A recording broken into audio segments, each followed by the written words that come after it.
everybody to the Dobra. We're delighted to be able to take you into a site containing the oldest, most convincing evidence for life on Earth in rocks that are 3.5 billion years old. It's a great opportunity to come and see what you might be looking for on Mars.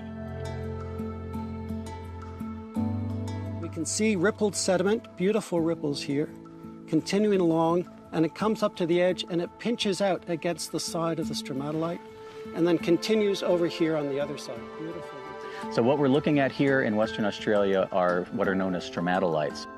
These are rock features that were precipitated or caused to precipitate by mats of microorganisms that were living at the time, again, 3.5 billion years ago. So a stromatolite is a physical feature. Usually it's either a dome or a cone-shaped feature. And these are formed when single-celled organisms living together in a colony either trap and bind sediment or precipitate sediment on them. And then these photosynthetic organisms grow up. And so you see these layers that repeat in that shape. Sometimes they branch, sometimes they grow, sometimes they shrink. But what it is evidence of a colony of life from the earliest evolution of life, the earliest fossils that we have.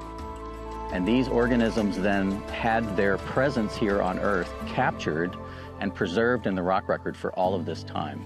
And so what we're looking for are these particular structures that these microorganisms made that are distinct from what geology normally does.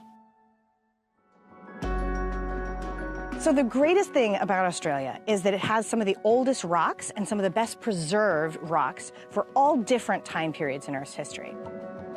And it's important for us to come here because what we're looking for here is the oldest convincing evidence of life on Earth. And in our search for evidence of life on other planets beyond Earth, especially Mars, it's important to understand how difficult it is to convince people of what we're seeing here on Earth as being evidence of life from 3.5 billion years ago.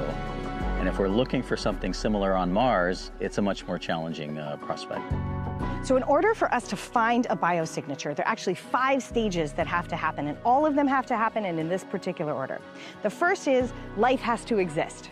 The second is life has to create some kind of a fossil that we can recognize and we can see as unique enough to be indicative that there was something going on there.